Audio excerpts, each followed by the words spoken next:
Hello friends, welcome to my रा academy YouTube channel. दोस्तों, हम लोग प्राचीन इतिहास के बारे में पढ़ रहे हैं और प्राचीन इतिहास के वैदिक सभ्यता के बारे में विस्तार पूर्वक जानने की कोशिश कर रहे हैं। दोस्तों, इस वीडियो में हम ऋग वैदिक काल के आर्थिक स्थिति के बारे में चर्चा करेंगे। इसके पहले वीडियो में हमने इसके पिछले वीडियो में ऋग वैदिक काल के राजनीतिक स्थिति और उसके पिछले वीडियो में हमने ऋग वैदिक काल की सामाजिक स्थिति के बारे में चर्चा पहले से ही कर ली है। दोस्तों, पिछली वीडियो के लिंक हम इस वीडियो के डिस्क्रिप्शन बॉक्स में आपको प्रोवाइड करा देंगे। तो चलिए दोस्तों, हम लोग शुरू करते हैं। ऋग वैदिक काल की आर्थिक स्थिति उस समय कैसी थी। दोस्तों, अगर यह वीडियो आपको पसंद आए तो चैनल को सब्सक्राइब जरूर करिएगा और दूसरों को यह वीडियो अवश्य पहुंचाइएगा। दोस्तों, चलिए शुरू करते हैं। ऋग वैदिक काल की आर्थिक स्थिति कैसी थी।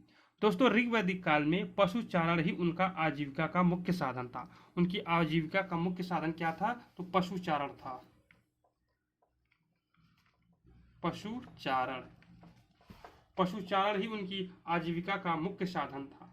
गाय विनिमय का प्रमुख साधन थी। गाय उस समय एक्सचेंज का यानी बार्टर सिस्टम, लेन देन का प्रमुख साधन गाय थी। गाय विनिमय का प्रमुख साधन थी। इनकी संस्कृति ग्रामीण एवं कबीलाई थी। इनकी संस्कृति यानी ऋग वैदिक काल की जो सभ्यता है, सभ्यता की संस्कृति कैसी थी? ग्रामीण थी। सभ्यता ग्रामीण एवं कबीलाई थी। दोस्तों, इस काल में यानी ऋग वैदिक काल में गाय को पवित्र पशु माना जाता था। सबसे महत्वपूर्ण पशु कौन थी? तो वह गाय थी और गाय पवित्र पशु थी।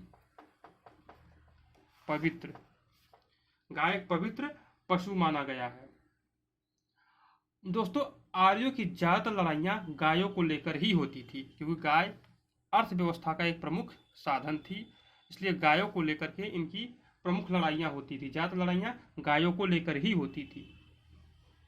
इस काल में ज्यादा पशु रखने वाले को क्या कहा गया है? यह बात आप नोट कर लीजिएगा। ज्यादा पशु रखने वाले को गोमत कहा जाता था। गोमत, यह ज्यादा पशु रखते थे। ज्यादातर पशु रखने वाले को गोमत कहा जाता था। तथा चारागाह के लिए उत्यति या गव्य शब्दों का यूज होता था। चारागाह के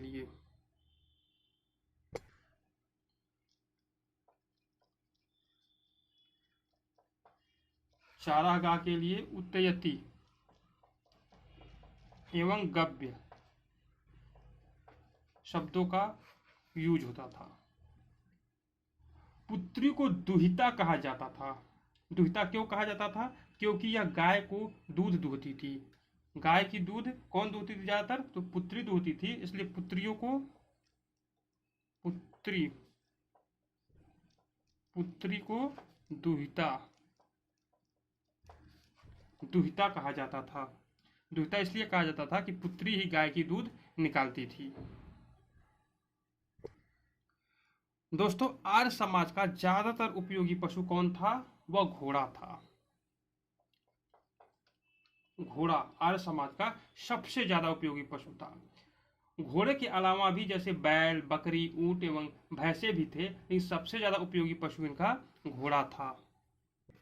और आर्य समाज के प्रमुख साधन क्या थे? आर्य लोगों का साधन यानी प्रमुख साधन कौन कौन थे? तो बैलगाड़ी, रथ, नाव, यातायात।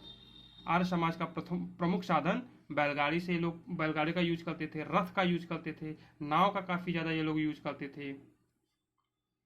दोस्तों, राजा को जनता स्वेच्छा से कर देती थी, यानी राजा कर नहीं लगाते थे, जनता जो चाहे वह कर देती थी।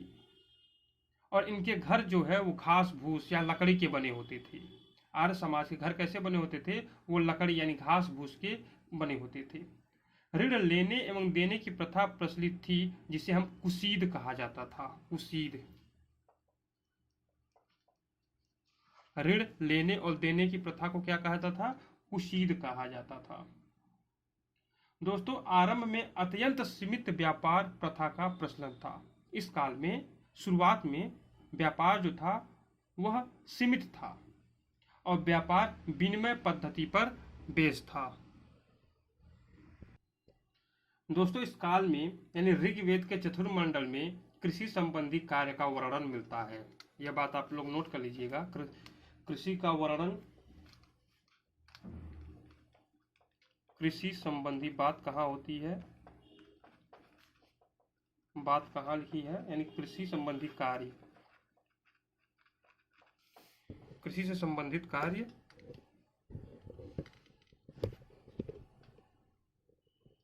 कृषि से संबंधित कार्य ऋग्वेद के चतुर्थ मंडल में है।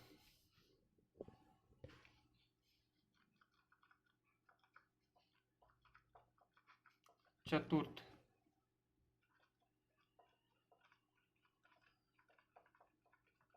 मंडल में, ऋग्वेद के चतुर्थ मंडल में कृषि संबंधी कार्य का वर्णन मिलता है और एक ही अनाज यानी जौ का उल्लेख है। कृषि के महत्व से संबंधित केवल 3 ही शब्द हैं, उर्दर, धान्य और संपत्ति, जहां उर्दर का अर्थ अन्न मापक बर्तन जबकि धान्य का अर्थ अनाज से लिया गया है।